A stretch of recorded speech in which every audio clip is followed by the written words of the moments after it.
Hello everyone, my name is Cole Maddox, and today I'm going to share with you the most terrifying experience of my entire life, something that still keeps me awake at night, something that changed everything I thought I knew about this world. I inherited $10 million from my grandfather, but there was one condition, one night, just one night in the house where he died. Sounds simple, right? Spend one night and walk away a millionaire. But what happened in those 12 hours, what I saw, what I heard, what touched me in the darkness? I'm not sure you'll believe me.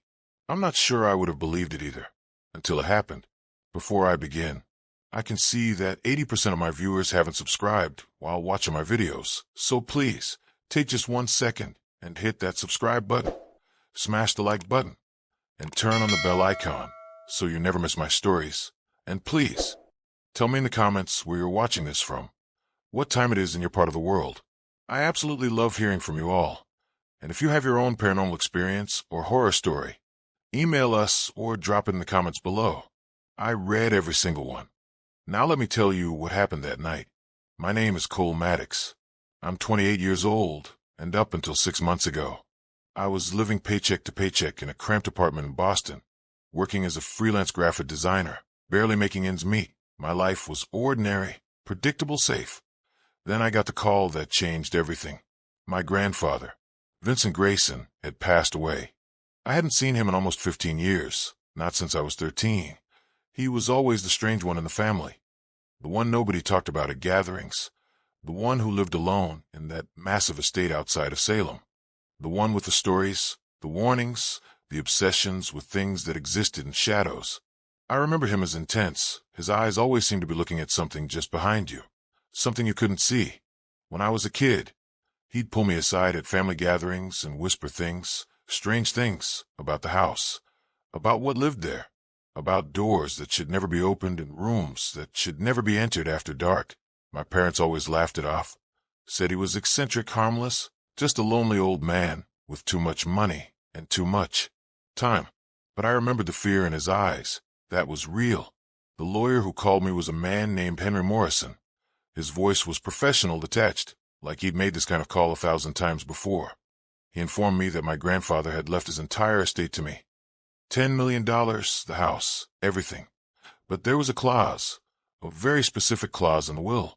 I had to spend one complete night in the Grayson Manor, from sunset to sunrise alone. No phones, no outside contact, no leaving the property. If I completed this one task, everything would be mine. If I left early, if I broke any of the rules, the entire estate would be donated to charity. $10 million for one night seemed too easy. I should have known better. The drive to Salem took about 3 hours from my apartment. It was late October. The trees were bare, skeletal branches reaching toward a gray sky like desperate fingers. The GPS led me down increasingly narrow roads, past old colonial houses, past graveyards with headstones so weathered you couldn't read the names anymore, past forests that seemed to swallow the light. Grayson Manor sat at the end of a long, winding driveway, surrounded by ancient oak trees that must have been there for centuries.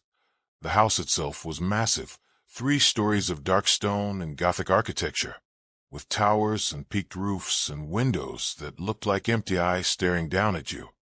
It looked like something out of a horror movie, the kind of place where bad things happened, where they'd always happened. I pulled up to the front entrance at exactly 5:15 p.m. Sunset was at 5:47. I had 32 minutes. Henry Morrison was waiting for me on the front steps. He was older than he'd sounded on the phone, maybe 70, with perfectly white hair and a suit that probably cost more than my car. He held a leather briefcase, and his expression was completely neutral, unreadable. I got out of the car. The air was cold, much colder than it should have been for October, and it carried a smell, something like old earth and decay, and something else, something I couldn't quite identify, something wrong. "Mr. Maddox," Morrison said, extending his hand. His grip was firm but cold. "Thank you for coming. I trust you understand the terms of your grandfather's will." "One night," I said, looking up at the house. Sunset to sunrise alone. No contact with the outside world. "Correct." He opened his briefcase and pulled out a thick folder. "I need you to sign these documents, acknowledging that you're entering the property voluntarily, that you understand the conditions, and that you release the estate from any liability for what occurs tonight. That should have been my first warning. But $10 million makes you overlook things, makes you rationalize, makes you stupid. I signed the papers, barely reading them. Morrison watched me with those unreadable eyes. Then he handed me a large iron key. It was old, the kind of key you'd see in a medieval castle, heavy and cold in my palm. The front door is already unlocked, he said. This key is for the master bedroom on the 3rd floor, your grandfather's room. You'll need to lock yourself in there for the night. Lock myself in. I repeated. Why? Morrison's expression didn't change. Those were your grandfather's instructions. He was very specific. Enter the house at sunset. Go directly to the master bedroom. Lock the door.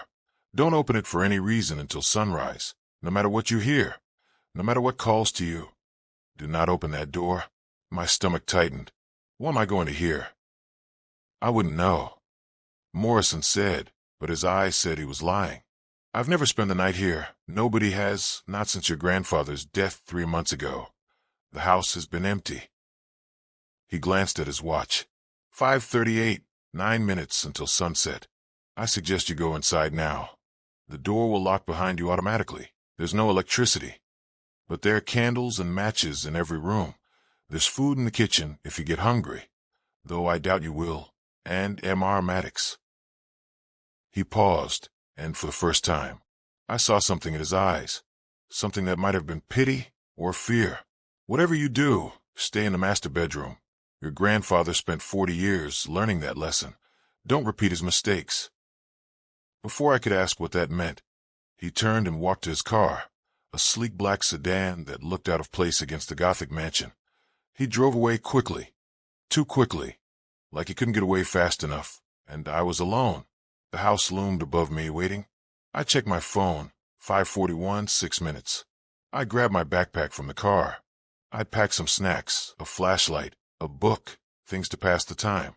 I'd imagined this would be boring, just sitting in an empty house for 12 hours, waiting for sunrise and my inheritance. I had no idea. The front door was massive, dark wood carved with strange symbols I didn't recognize, swirls and geometric patterns that seemed to move if you looked at them too long. I pushed it open. It swung inward silently. No creaking hinges, no horror movie sound effects. Just silence, heavy and oppressive. The entrance hall was enormous. A grand staircase swept upward into darkness.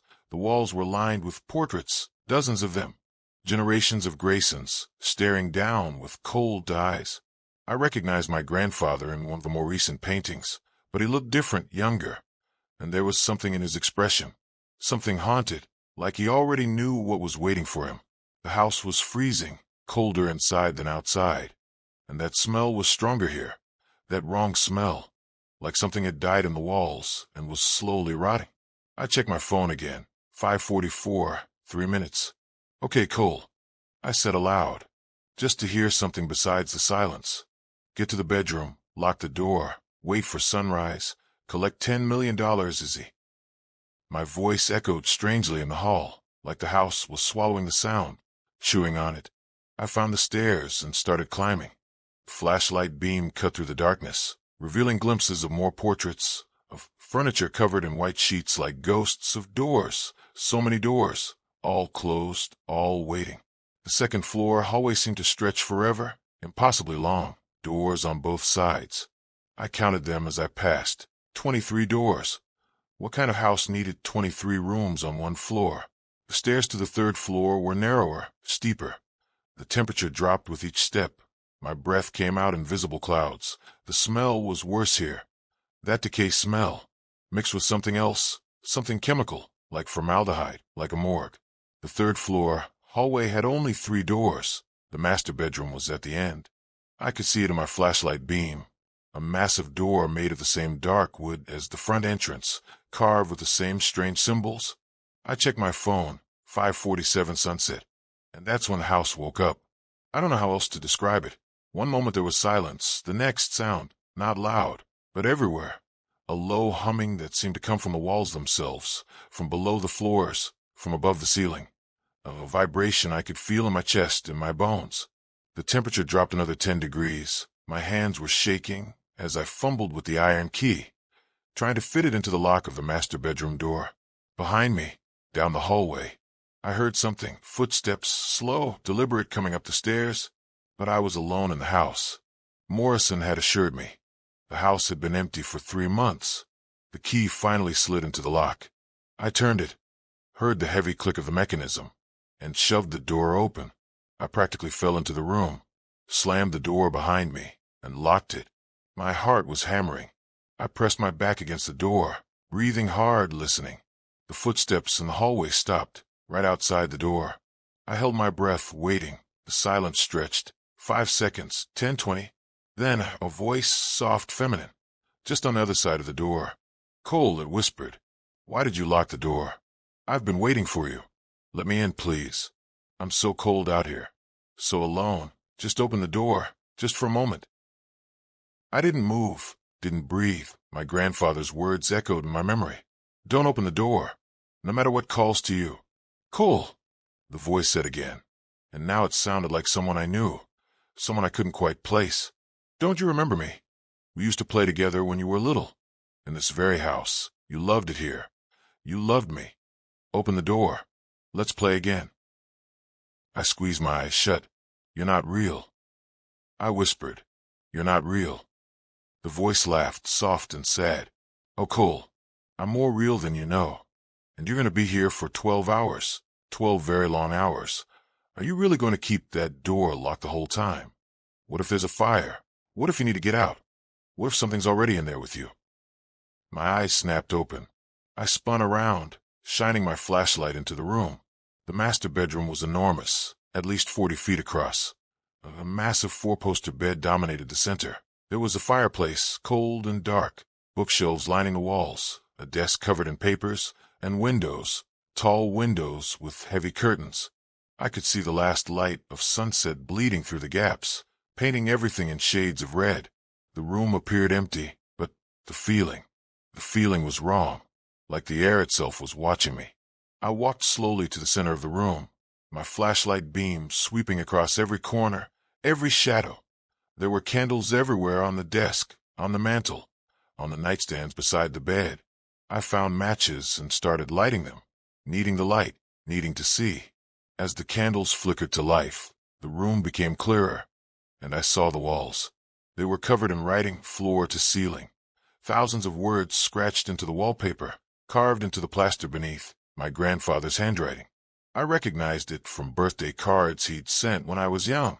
I moved closer, reading. "They come at night. Don't listen to the voices. The doors are doorways. She wants out. 23 rooms, 23 souls. The house feeds.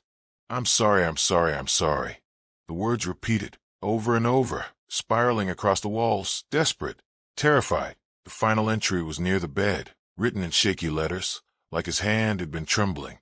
"To whoever reads this. To Cole. If you're here. I'm sorry. I thought I could contain it. I thought the locks would hold. I was wrong. Don't make my mistake. Stay in this room. No matter what. The house will try to get you to open the doors. It will use every trick, every memory, every fear. But the doors are traps. Each one leads somewhere else, somewhere darker. And if you open them, if you step through, you'll become part of the house. Like they did. Like I almost did. Dawn is your only salvation. Survive until dawn." I stared at the words, my blood ice cold. What had my grandfather discovered in this house? What had driven him to madness? Behind me, the voice at the door had gone silent, but I could feel it there, waiting patient. I pulled out my phone. 6:18 p.m. 11 hours and 29 minutes until sunrise. I sat on the edge of the bed. The mattress was old, creaked under my weight. I tried to think rationally, logically. My grandfather had been old, maybe senile. Maybe the isolation had gotten to him, made him paranoid, made him see things that weren't there. But then why did I feel it too? That wrongness, that sense of being watched. I decided to explore the room, keep myself busy. There had to be something here, some explanation. The desk was covered in papers, journals. I started reading. The journals went back 40 years. My grandfather had bought this house when he was 30, newly married, full of hope. The early entries were normal, talking about renovations. about plans to start a family, about how beautiful and peaceful the house was. Then, around month 3, things changed. Sarah heard something in the walls last night, scratching, like rats. But when we checked, nothing. She's convinced something's living in the house, something we can't see. Sarah was my grandmother. She died when I was a baby. I'd never known her. The entries continued, growing darker, stranger. The doors keep opening. We lock them at night, but by morning they're standing wide open, all 23 of them. Sarah is terrified. She wants to leave. Maybe she's right. I saw someone in the hallway last night, a woman in a white dress. I followed her to the second floor. She went into room 7, but when I opened the door, the room was empty, just furniture covered in sheets. I could smell her perfume, lavender. It was so strong, so real. Sarah is pregnant. We should leave, but I can't. I don't know why. Every time I think about selling the house, leaving, I feel this pull, like the house won't let me, like it needs me here. The baby came early, a girl. We named her Elizabeth, but something's wrong. Sarah says the baby doesn't cry like normal babies. She just stares at the ceiling, at the walls, like she can see something we can't, and sometimes I think she can. I flip through more pages, faster now, my hand shaking. Elizabeth is 3. She talks to people who aren't there. She calls them her friends. She says they live in the rooms, 1 friend in each room. 23 friends, 23 rooms. Sarah is breaking down. She screams at night, says they talk to her, says they want in. Sarah tried to leave, took Elizabeth. I found them at the end of the driveway. Sarah was crying, saying the house wouldn't let her leave, that every time she got to the gate, she'd forget why she was leaving, forget where she was going, and she'd turn around, come back. The house is alive. I know that now, and it's hungry. Elizabeth is gone. She opened one of the doors, room 12. I told her never to open the doors, never. But she said her friend wanted to play. She went inside. I followed, but the room, it wasn't a room anymore. It was somewhere else, somewhere dark. I could hear her laughing, far away, echoing. I called for her, but she didn't come back. She didn't come back. Sarah blames me.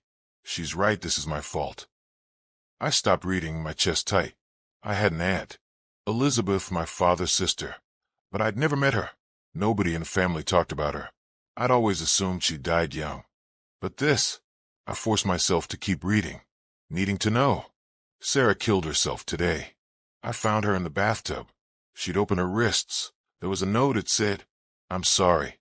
I have to feed the house. It's the only way to get her back. But Elizabeth isn't coming back. I know that now. Whatever's behind those doors, it keeps what it takes. I'm alone now, just me in the house, and the voices, so many voices. They talk to me at night, from behind the doors. They sound like Sarah, like Elizabeth, like people I used to know, people who died. They want to open the doors. They say if I do, if I step through, I can see my family again. I can be with them, but I know it's a lie. The house lies. The house feeds on loneliness, on grief, on desperation, and I've been feeding it for 40 years. The journal ended there, dated 3 months ago, the day before my grandfather died. I sat back, my mind reeling. This couldn't be real. It had to be the ravings of a disturbed mind, grief-driven madness. But the voices, the footsteps, the feeling of being watched, those were real. A sound pulled me from my thoughts. Footsteps, multiple footsteps, in the hallway outside, pacing back and forth, and voices, whispering, too low to make out words, but angry, frustrated. I checked my phone, 7:32 p.m., 9 hours and 15 minutes until sunrise. The battery was at 78%. I'd have to conserve it, use it only when necessary. I stood up, walked to the windows, pulled aside the heavy curtain, and looked out. The grounds of Grayson Manor stretched into darkness. The oak trees were black silhouettes against a starless sky. And there, in the shadows between the trees, shapes, human-shaped but wrong, too tall, too thin, moving through the darkness, dozens of them, hundreds, all facing the house, all watching. I let the curtain fall, stepped back, my heart racing. Something slammed against the door. Hard, the wood shuddered. I spun around, staring at it, waiting for it to burst open, but the lock held. Another slam, and another, like something was throwing itself against the door. trying to break through. Then silence. I waited, breathing hard. The candles flickered, casting wild shadows. A new sound, scratching, coming from inside the walls, all around the room, like dozens of hands, dozens of fingernails clawing, trying to get out. "Cole," a voice said, and this time it was coming from inside the room, from behind me.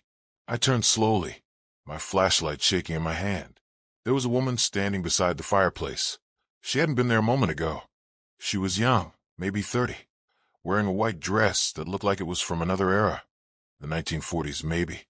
Her skin was pale, too pale, and her eyes were completely black. No whites, no iris, just black. "You can see me," she said, and she sounded surprised, pleased. "The others couldn't see me. Not at first, not until it was too late. But you're different. You're a Grayson. You belong here. You're not real," I said, my voice cracking. "You're not real." She smiled, sad and terrible. "I'm as real as you are, more real maybe. I've been here longer, so much longer. Do you know what room I'm from? Can you guess?" "I don't care," I said. "I don't want to know. Just leave me alone." "Room 7, she continued, ignoring me. "I was the first back in 1893. This house was new then, beautiful. My husband built it for me, as a gift to prison. He locked me away, said I was hysterical, said I needed rest, but I wasn't sick. I was trapped. I screamed. I begged. I promised I'd be good, be quiet, be whatever he wanted, but he never came back, never opened the door. I died there in room 7 alone, starving, mad with thirst, and when I died, the house took me, kept me, bound me to that room, and I've been here ever since, waiting, watching, as others joined me. One by one, room by room. 23 rooms, 23 souls, 23 tragedies." "Stop," I said. "Stop talking. Your sister is here too," she said. "Elizabeth, room 12. She's been here 35 years. She's not a little girl anymore. The house ages us, changes us, makes us into what it needs. But she remembers you. She talks about you, about her baby brother who got away, who escaped. She'll be so happy you've come home." "Elizabeth isn't my sister," I said. "She was my father's sister, my aunt." The woman tilted her head, confused. "Time moves differently here. 35 years. Or is it longer? I can't remember anymore, but she's here. They're all here, waiting behind their doors, wanting out, and you're going to let us out. Aren't you, Cole? You ought to open the doors." "No," I said firmly. "I'm not opening anything. I'm staying in this room until sunrise. Then I'm leaving." She laughed, a sound like breaking glass. "Everyone says that. Your grandfather said that for 40 years, every night. I'm not opening the doors. I'm not listening to the voices. But loneliness breaks people, Cole. Fear breaks people. And you have 11 hours left. 11 hours of voices, of sounds, of shadows. 11 hours of wondering what's real and what's not. 11 hours of US." She moved closer, gliding across the floor, her feet not quite touching the ground. "And the longer you stay in this room, the more you'll start to wonder, what if I just open one door just to see, just to know? What if they're telling the truth? What if Elizabeth really is behind door 12? What if I could save her, take her with me? Wouldn't that be worth it? Wouldn't that make you a hero? Get away from me," I said, backing toward the bed. "You're not real. You're just my mind playing tricks." "Am I?" she asked, and reached out her hand, touched my cheek. Her fingers were ice-cold, solid real. "Do I feel like your imagination?" I jerked away, and she laughed again, that horrible sound, and then she was gone, simply disappeared, like she'd never been there. I was alone in the room, shaking, my mind spinning. This wasn't possible. None of this was possible. I checked my phone. 8:04 p.m., 8 hours and 43 minutes until sunrise. I needed to stay calm, stay rational. I sat on the bed, pulled out my book, tried to read, but the words swam on the page, meaningless. I couldn't focus, couldn't think about anything except the voices, the woman, the warnings. The hours crawled by, each minute feeling like an eternity. At 9 p.m., the voices started singing, all of them, in harmony. A lullaby I vaguely remembered from childhood, My grandmother used to sing it. Sarah. But she died when I was 2. I couldn't possibly remember it, could I? At 10 p.m., the doorknob started turning, slowly, deliberately, back and forth, testing the lock. I watched it, unable to look away, praying the lock would hold. At 11 p.m., I heard my name called from somewhere in the house, echoing through the halls. A man's voice, familiar. Cole. Cole, where are you? It's Dad. I'm lost. I can't find my way out. Please help me. Cole. But my father was alive, safe in Seattle. This wasn't him. Couldn't be him. But the voice was perfect, exact. How did the house know? At midnight, everything went silent, completely silent. No voices, no footsteps, no scratching.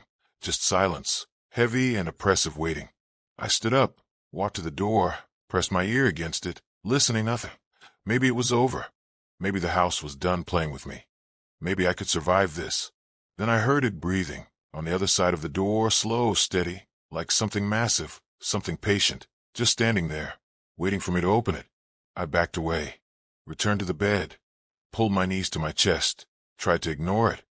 But I could hear it, all through the night, breathing, waiting.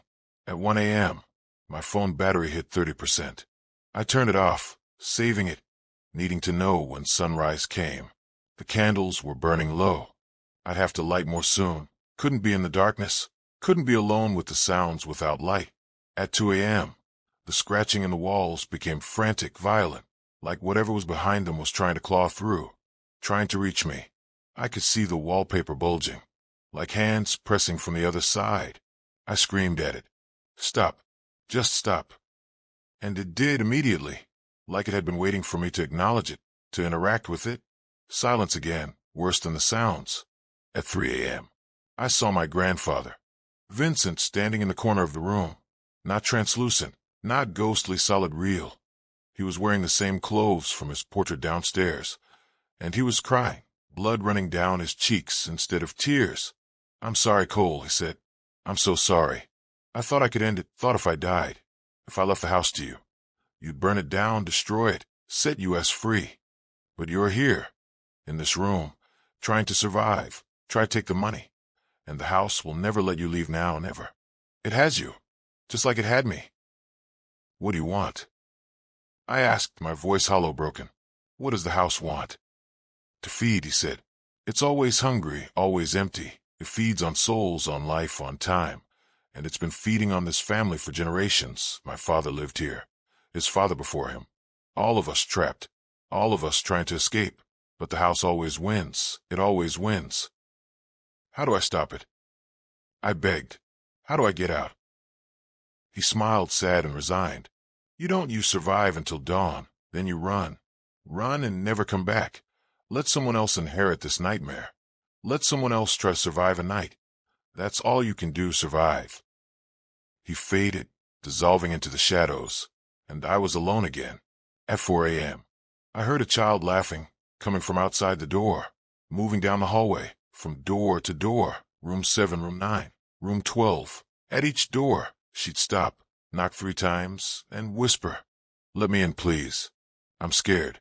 I'm so scared."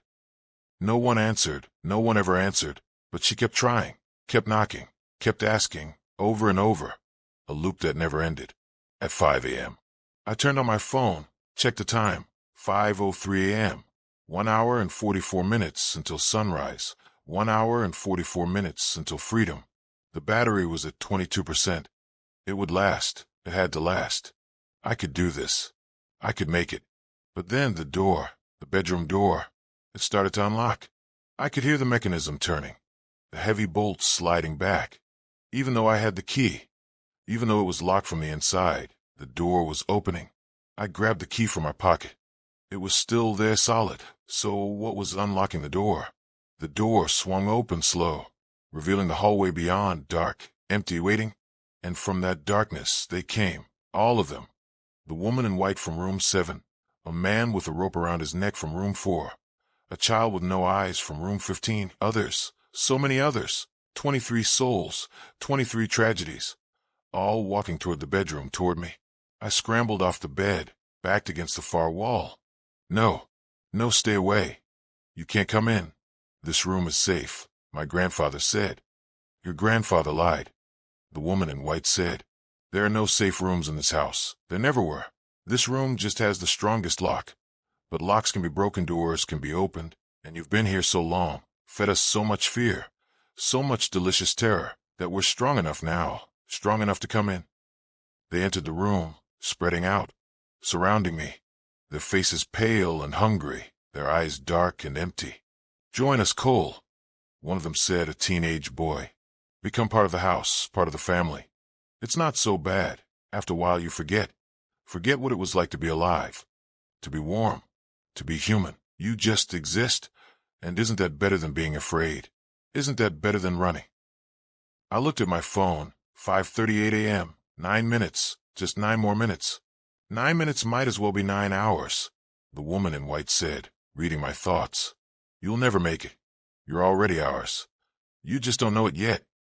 She reached for me, her hand stretching impossibly long, fingers like knives. I dodged, ran toward the door, but they blocked my path, crowding, pressing close, their cold skin brushing against mine, their whispers filling my ears.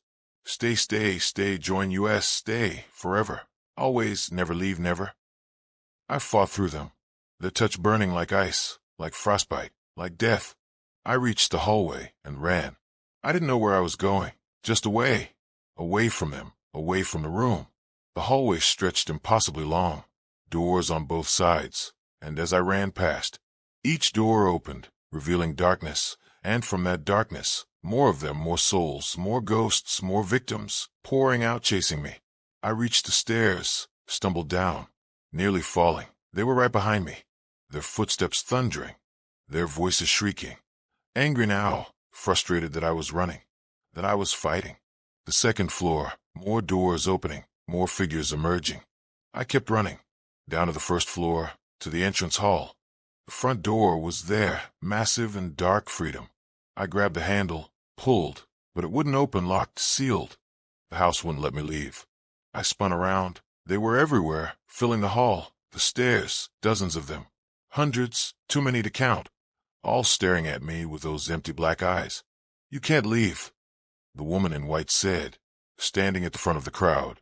"The house won't allow it. Not until sunrise, those are the rules. You agreed to the rules." I checked my phone. 5:46 a.m. 1 minute, just one more minute. The longest minute of my life. They moved closer, reaching for me. I pressed my back against the door. Nowhere to go. Nowhere to run. This was it. This was how I'd die. How I'd become one of them. Trapped in Grayson Manor forever. And then light, the first ray of sunlight broke through the window beside the door.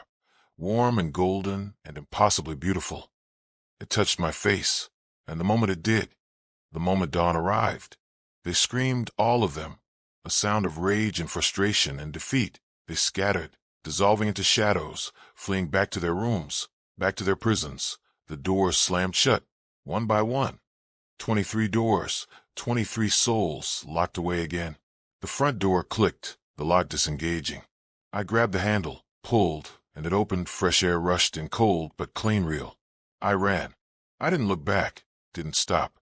I got to my car, fumbled with the keys, started the engine, and drove, faster than I'd ever driven, down the long driveway, through the gates, away from Grayson Manor, away from that nightmare. I didn't stop until I was back in Boston, back in my apartment, safe, alive, free. Henry Morrison called me 3 days later. His voice was as neutral as ever, professional, detached. "Congratulations, Mr. Maddox," he said. "You survived the night. The estate is yours. All $10 million, the house, everything. The papers are being drawn up as we speak." "I don't want it," I said immediately. "Not the money, not the house, none of it. Give it to charity, burn it down. I don't care. I'm never going back there." There was a pause, then. "I understand, but you should know. Your grandfather's will had a secondary clause, one that activates if the primary inheritor refuses the estate. In that case, the inheritance passes to the next living Grayson, and they must complete the same task, one night in the house, from sunset to sunrise." Silence. I felt my blood run cold. Next living Grayson, my father, my cousins, my family. "No, no, no." Morrison continued, his voice carefully measured. You have 72 hours to make your final decision, Amar Maddox. After that, the clause activates automatically. I'll be in touch." He hung up. I sat there, staring at my phone, my hands trembling. I'd escaped. I'd survived, but the house wasn't done with me.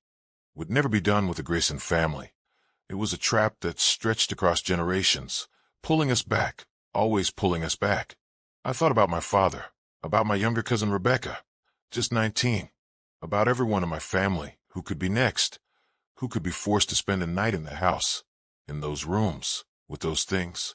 And I knew, with horrible certainty, that none of them would survive.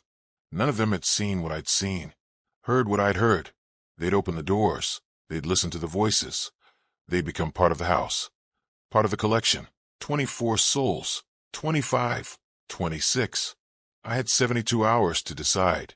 Take the inheritance and let the nightmare end with me, or refuse it and doom someone I loved. 3 days passed like years. I didn't sleep, couldn't sleep. Every time I closed my eyes, I saw them. The woman in white, my grandfather bleeding from his eyes, the child with no face, all of them reaching for me, whispering, "Stay, stay, join us." I researched the house, spent hours in libraries, online archives, newspaper records, trying to find something, anything, that could help. Grayson Manor had been built in 1893 by Theodore Grayson, my great-great-great-grandfather. He was an architect, obsessed with sacred geometry, with doorways and thresholds, with the spaces between worlds. The house was his masterpiece, his life's work, and it killed him. They found him in the entrance hall, his body twisted, broken, like he'd fallen from a great height. But he'd been alone on the ground floor. After Theodore came William Grayson, then Charles, then Vincent, my grandfather, 4 generations of Grayson men, all living in that house, all dying in that house, all adding to its collection of souls. The property record showed something interesting. The house had been investigated 17 times over the past century. Police reports, missing persons, strange disappearances, but nothing was ever proven. Nothing was ever found. The house protected itself, hid its secrets, waited patiently for the next victim. I found articles about Sarah, my grandmother. Her death was ruled a suicide, but the details were disturbing. The bathroom where they found her had been locked from the outside. Impossible for a suicide. But the police report was changed, edited. Someone with money and influence had made sure the investigation went away quietly. And Elizabeth, my aunt, there was no death certificate, no missing person report, nothing. She'd simply ceased to exist, erased from every record, like the house had swallowed her completely. On the 3rd day, at exactly 5 p.m., Henry Morrison called again. "Your time is up, Amar Maddox. What's your decision?" I took a deep breath. I'd made my choice. Had made it the moment I understood what refusing would mean. "I'll take it," I said quietly. "The house, the money, all of it. But I have conditions." Morrison paused. "I'm listening. I want the house demolished, burned, completely destroyed. I want every stone scattered, every piece of wood reduced to ash. I don't care what it costs. Use the inheritance money. Use all of it if you have to. But that house cannot stand. Not for one more day." Another pause, longer this time. "I'm afraid that's not possible, Amar Maddox." "What do you mean, not possible?" "It's my house, my property. The deed has specific restrictions. The house is protected under historical preservation laws. It cannot be demolished, cannot be significantly altered. Your grandfather tried for decades to have those protections removed. He failed. The house is untouchable." My stomach twisted. Of course the house had protected itself, had made sure it could never be destroyed. "Then what?" I asked desperately. "What am I supposed to do with it?" "That's entirely up to you." Morrison said you could sell it, rent it, simply abandon it. Many owners have tried all 3. But I should warn you, the house has a way of bringing its owners back, one way or another. Your grandfather tried to leave 17 times. He always came back. Something would happen, a business opportunity, a family emergency, a dream. The house calls to its owners, Amar Maddox, and eventually they answer. I closed my eyes, feeling the trap closing around me. You knew all of this. You knew what would happen. "I'm simply the executor of the estate," Morrison replied, his voice maddeningly calm. "I fulfill the terms of the will, nothing more. The papers will be delivered to you tomorrow. Congratulations on your inheritance, Amar, Maddox, and good luck." He hung up. I sat in my apartment, surrounded by city noise and traffic and normal life. But I could feel it. Even here, hundreds of miles away, I could feel the house, waiting patient, knowing I'd come back. That was 6 months ago. The money arrived as promised, $10 million, minus taxes and fees, more money than I'd ever dreamed of having. Enough to live comfortably for the rest of my life. Enough to forget, but I can't forget. I tried to sell the house. Put it on the market at a ridiculously low price, $1 million for a historic mansion on 20 acres. It should have sold immediately. But every potential buyer who visited backed out. Most wouldn't even enter. They'd stand at the front door, stare at those carved symbols, and simply walk away. The few who went inside never made it past the entrance hall. They'd come running out minutes later, pale and shaking, saying the house was wrong, that something was watching them, that they heard voices. One real estate agent quit after showing the property. She called me cry, said she'd never go back, said there were things in the windows' faces, dozens of them, all staring down at her, all hungry. I hired a paranormal investigation team, hoping they could document something, anything, that would let me prove the house was dangerous, get the historical protections removed. They arrived at sunset, full of equipment and confidence and scientific skepticism. 3 of them went inside. 2 came out. The third, woman named Clara, she was never found. The police searched the entire house, every room, every closet, every hidden space, nothing. She'd simply vanished, like Elizabeth before her, like so many others. The remaining investigators refused to talk about what they'd seen. Both quit the field entirely. One moved to another state. The other checked himself into a psychiatric facility. And through it all, through every failed sale, every investigation, every attempt to be rid of it, I could feel the house in my dreams, in quiet moments, in the spaces between thoughts, calling to me, whispering, "Come back, Cole, come home. You survived one night. But can you survive another? Can you unlock our secrets? Can you free us? Or will you join us?" Last week, I got a call from Morrison. His voice was different, older somehow, tired. "There's been a development, Mr. Maddox. I thought you should know." "What kind of development?" "Your cousin, Rebecca. She's been asking questions about the estate, about Grayson Manor. Apparently she's studying architecture at university.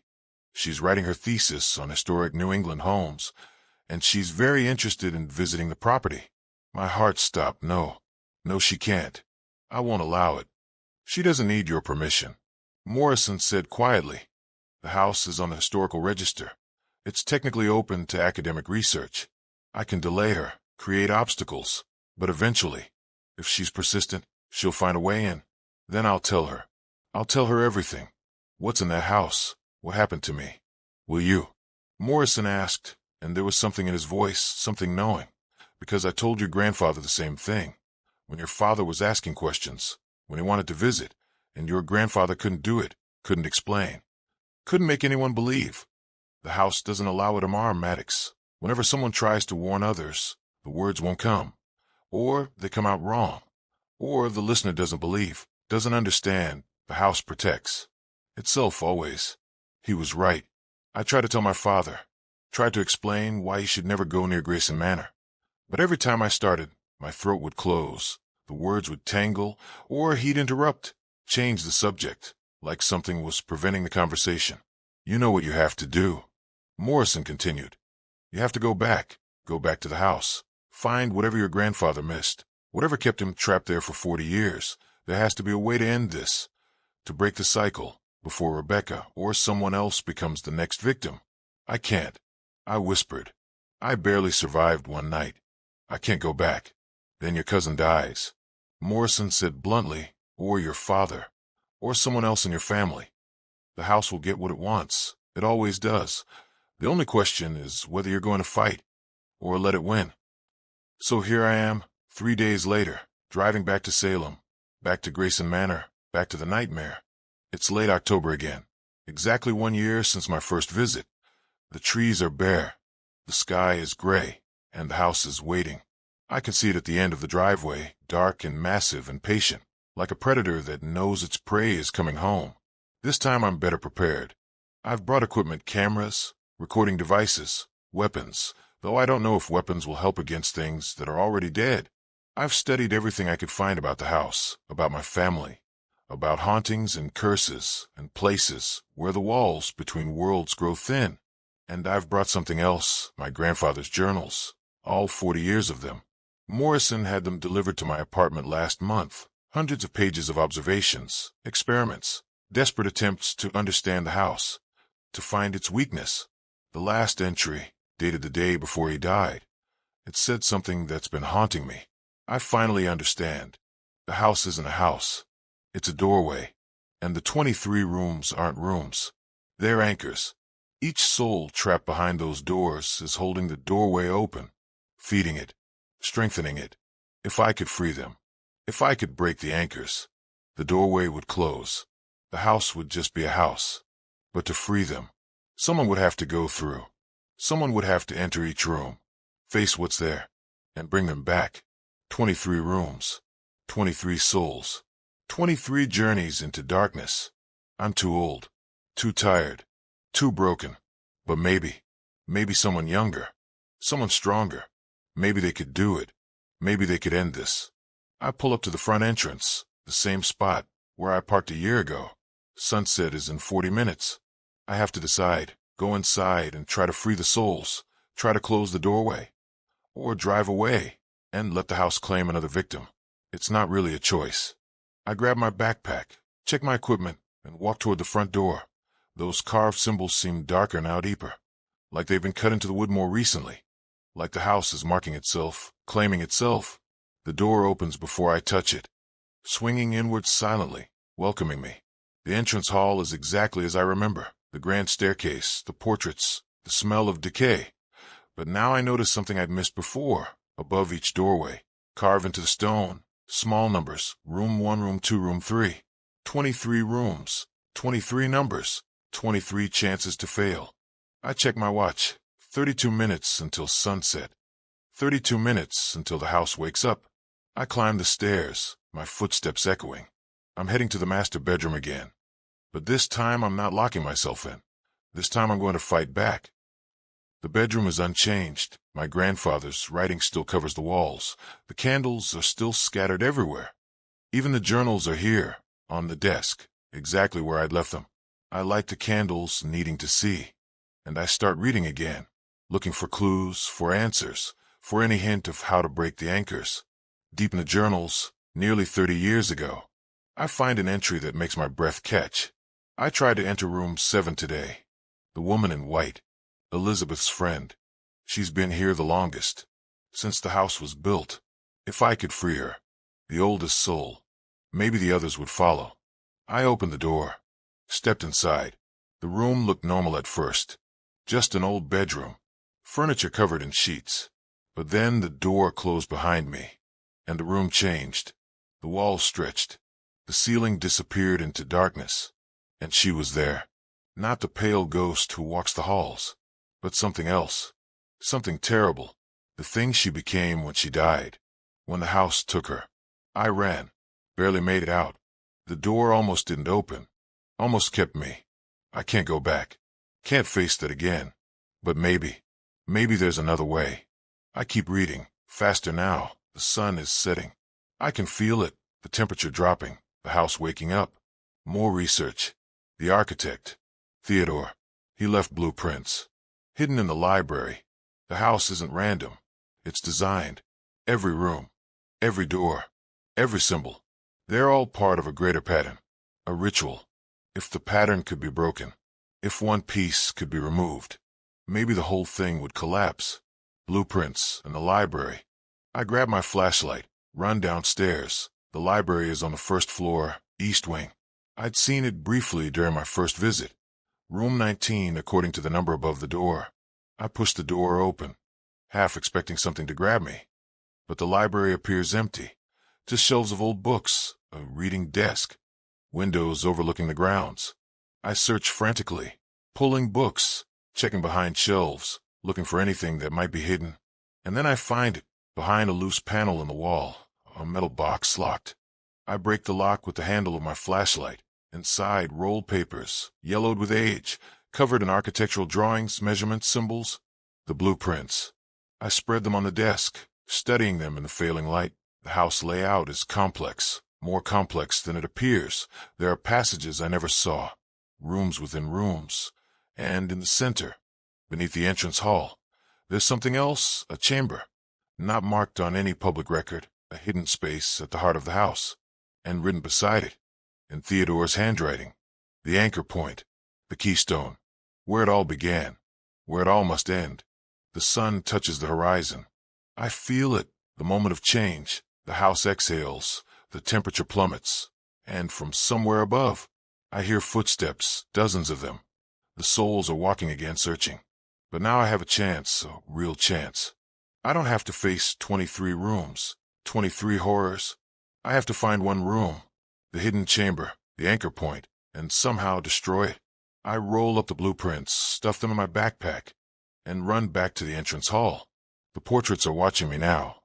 I can feel their eyes following, above me, on the second floor. I see shapes moving, pale figures drifting through the hallways, searching for me. The woman in white, the man with the rope, the child with no eyes, all of them hunting. According to the blueprints, the entrance to the hidden chamber is beneath the grand staircase, behind a section of wall that should open if I pressed the right sequence of carved symbols. I study the blueprint, memorizing the pattern, then approach the wall, my hands shaking. The symbols are cold under my fingers. I press them in order 3, 7, 12, 19, 23. Nothing happens. I try again, same sequence, still nothing. Come on, come on. Above me, the footsteps are getting closer, coming down the stairs. I can hear them whispering. Smell the decay smell. Feel their cold presence approaching. I look at the blueprints again, trying to think, to understand. And then I see it, a note in the margin. The sequence is time.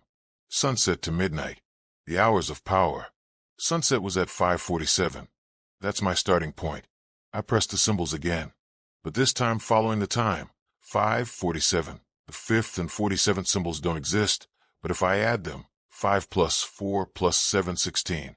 I press the 16th symbol, and hear a click. Deep in the wall, a section of stone swings inward, revealing stairs, descending into absolute darkness, into the foundation, into the heart of the house. Behind me, a voice, the woman in white. So close I can feel her cold breath on my neck. You found it, clever boy. But do you really think you can destroy? Do you think we'll let you? This house is our prison, but it's also our power, our existence. Without it, we're nothing. We've vanished, ceased to be. And we'd rather stay here, in this nightmare, than face that final darkness. I turn. She's standing right there, inches away, her black eyes staring into mine. And behind her, all the others filling the hall, blocking every exit. I'm sorry. I say quietly. I know you've suffered. I know this isn't fair.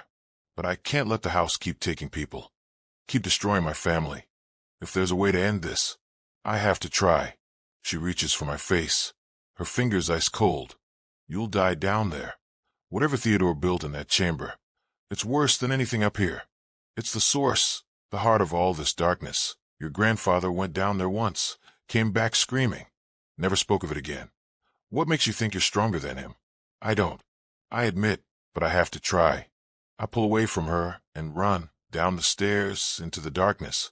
Behind me I hear them shriek, rage and fear mixing. But they don't follow, can't follow. Something about the chamber repels them, keeps them out. The stairs spiral down, deeper than should be possible. The house is only 3 stories, but I descend what feels like 50 feet, 60, 70, into the earth, into cold and darkness, and that awful smell. Stronger here, overwhelming. Finally, the stairs end, opening into a chamber. I shine my flashlight, and my breath catches. The chamber is enormous, at least 100 feet across. The walls are covered in the same carved symbols from the front door. But here they're everywhere, thousands of them, pulsing with a faint red light, like they're alive, breathing. And in the center, a circle drawn in something dark, something that might be dried blood. And within that circle, a door, standing alone, no frame, no walls, just a door, hanging in empty air. And it's open, just slightly darkness beyond, absolute darkness, the kind that swallows light, that swallows everything. I approach slowly, every instinct screaming at me to run, to get out. but I force myself forward. As I get closer, I understand this isn't a doorway to another room. It's a doorway to somewhere else, somewhere that exists beyond space, beyond time, beyond the rules of reality. Theodore didn't build a house. He built a trap, a lure. He opened this doorway and used the house to catch souls, to feed them to whatever waits on the other side. 23 rooms, 23 souls, 23 sacrifices to keep the doorway stable, to keep whatever's on the other side from coming through completely.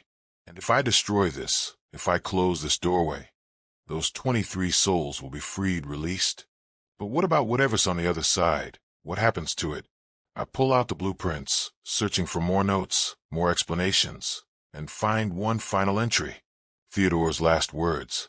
To close the doorway. To end the feeding. Someone must enter. Must step through and seal it from the other side. A willing sacrifice. One soul to replace 23. It is the only way. I built this knowing one day I would have to pay the price. But my courage failed. And so the house stands. And the feeding continues. Forgive me. I stare at the words, understanding finally settling over me like a weight. There's only one way to end this, to free them, to stop the house from claiming anyone else. I have to go through, have to close the door from the other side, have to become the final sacrifice. I stand at the edge of the circle, looking at that impossible door, at the darkness beyond, and I think about my choices.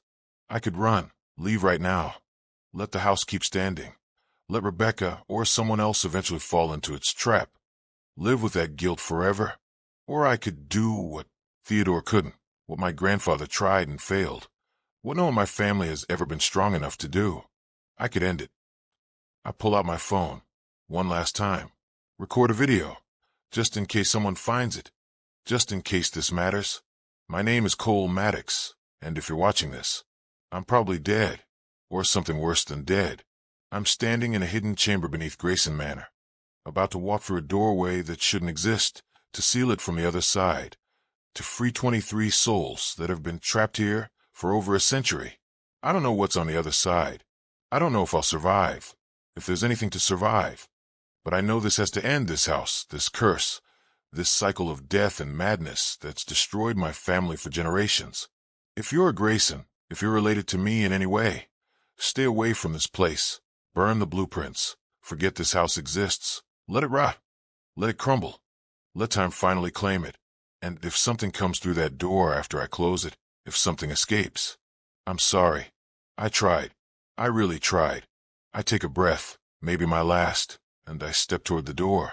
The moment my foot crosses the circle, everything changes. The red light from the symbols flares bright, blinding. The ground shakes, and I hear them, all of them, the 23 souls screaming, not in anger, but in hope. In desperate hope that this might finally be over. I reach the door, put my hand on the frame. It's ice cold, so cold it burns, and I can feel it now. Feel what's on the other side. Something vast, something ancient, something that's been waiting, feeding, growing stronger. I step through. The darkness swallows me. I'm falling, but not falling, moving, but not moving. Time doesn't exist here. Space doesn't exist here. There's only darkness and cold and hunger, endless hunger. I can feel it touching my mind, trying to understand what I am, why I'm here. It's curious, amused. One more soul to add to its collection, one more life to consume. But I'm not here to be consumed.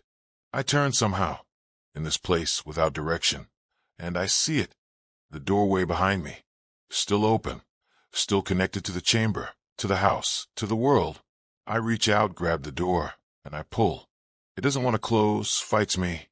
The thing in the darkness realizes what I'm doing, and it's angry now, furious. It reaches for me. I can feel tendrils of pure darkness wrapping around my body and my mind, trying to stop me. But I keep pulling, using every ounce of strength, every moment of fear I've felt, every memory of my family, of the people this thing has destroyed. The door moves, inch by inch, closing. The thing screams, a sound that isn't sound, that exists beyond hearing, beyond comprehension. It tries to surge through, tries to escape into the world before the door seals. I brace myself, put everything I have into one final pull, and the door slams shut. Silence. Complete and absolute silence. I'm still in the darkness, but it's different now, quieter, calmer. The presence is gone, trapped on the other side of a sealed door. A door that can never be opened again. I did it. I closed the doorway. I freed them. But now I'm trapped here, in this space between spaces, this nowhere place, forever. Unless I turn searching, and I see something far away. So far it might be impossible. Tiny point of light, like a star in absolute darkness. I start moving toward it, swimming through the emptiness. It takes forever, or no time at all. Time means nothing here. But I reach it, touch it, and the light explodes. I wake up. I'm lying on cold stone, my whole body aching. I open my eyes. I'm back in the chamber. The hidden room beneath Grayson Manor, but something's different. The symbols on the walls, they're dark. No more red light, no more pulsing. Just carved stone, dead and powerless. The circle is broken, scuffed and faded, like it's decades old. And the door, the impossible door, it's gone. Just empty space where it stood. I stand up, shaking, barely able to believe I'm alive. I climb the stairs, expecting them to go on forever. But they're normal now. Just stairs, leading up to the entrance hall. I emerge, and the house is different. It's quiet, truly quiet. No whispers, no footsteps, no breathing in the walls. The portraits still line the walls, but they're just paintings now, oil and canvas, nothing more. I walk through the halls, opening doors. Each of the 23 rooms, they're just rooms, old and dusty and abandoned, but normal, empty, free. I go to room 7, the woman in white's room. The furniture is still covered in sheets, but when I pull them off, I find nothing unusual, just a bedroom. Sad and forgotten, but not haunted. Room 12. Elizabeth's room. There's a child's bed, toys scattered on the floor, covered in decades of dust. But no presence, no ghost, just memories of a little girl who died too young. I searched the entire house, every room, every corner, looking for any sign of them. But they're gone. Truly gone. Released from their prisons, free to move on. To whatever comes after.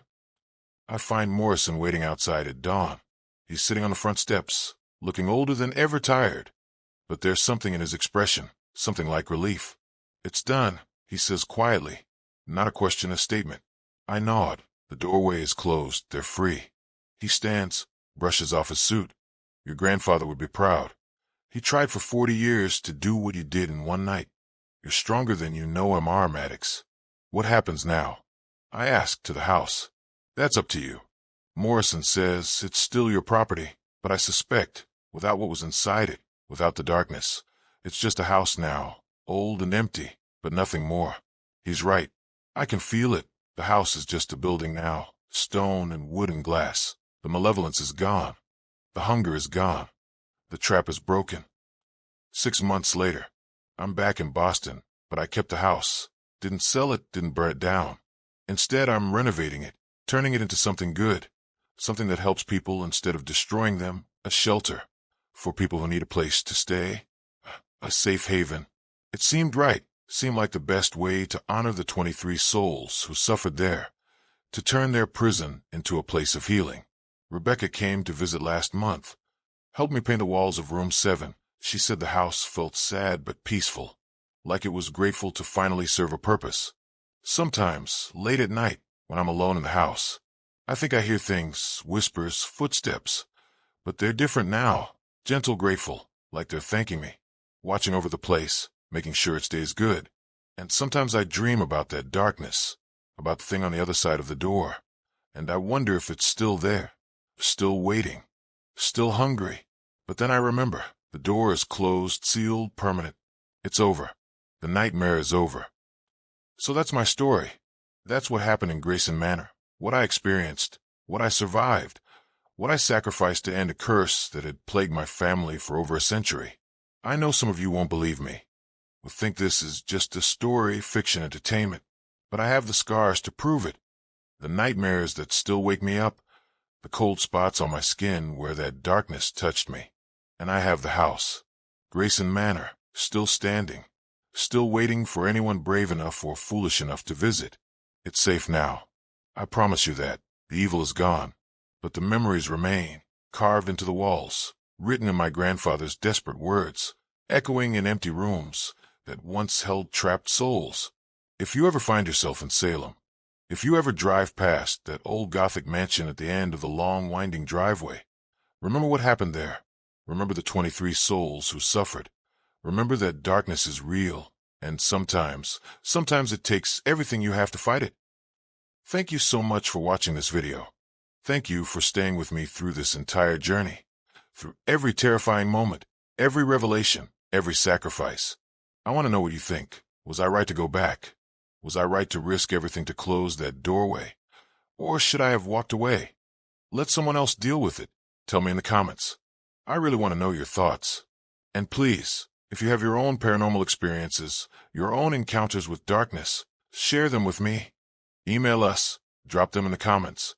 I read every single one, and your stories help me know I'm not alone, that what I experienced was real. What kind of horror story do you want to hear next? Haunted hospitals, cursed objects, demonic possessions, urban legends that turn out to be true? Let me know in the comments below. Tell me what terrifies you, what keeps you awake at night, what stories you want to hear. And if you haven't already, please hit that subscribe button, smash the like button, ring that bell icon so you never miss when I post a new story. Your support means everything to me, helps me keep sharing these experiences, these warnings, these tales of darkness and survival. Tell me where you're watching from, what time it is in your part of the world. Are you watching alone in the dark, with the lights on, during the day when it feels safer? I love knowing there's a community of people out there who believe, who understand, who aren't afraid to look at the shadows and acknowledge what might be looking back. Drop a comment with your favorite moment from this story. What scared you the most? What surprised you? What made you want to keep watching even though part of you wanted to look away? And most importantly, stay safe out there. If you ever encounter something like what I experienced, something that doesn't belong in our world, remember what I learned. Some doors should never be opened. Some places should never be explored. And sometimes the only way to win is to run, to survive, to live to tell the story. Until next time, stay curious, stay cautious, and remember, the darkness is always watching, always waiting, always hungry. This is Cole Maddox, signing off. And remember, some inheritances come with a price you never want to pay.